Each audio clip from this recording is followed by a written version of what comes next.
Jak vypadají jedny z největších lidských zrůd v naší republice? Pořádně se na ně podívejte a zapamatujte si jejich obličeje i jména. Slečna Mercedes Ingrišová a Vladislav Trejbal podle všeho k smrti utírali malýho nevinného jezevčíka. Proč?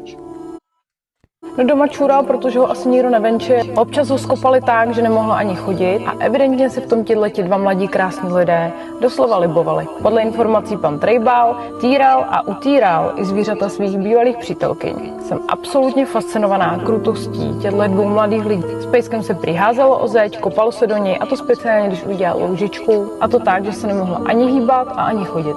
A z tohohle utrpení bylo tohle nebožátko vysvobozený tím, že ho podle svědků těhleti dva přivázali za špagát na kliku od balkónu, kde se uškrtil a potom asi 2 dny ležel mrtvý v igelitový tašce na balkóně.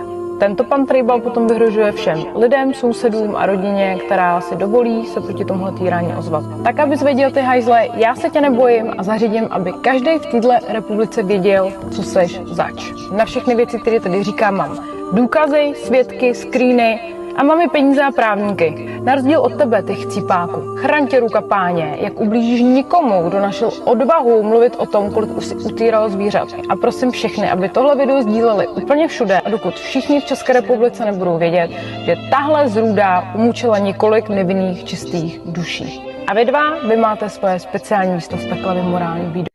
Jak vypadají jedny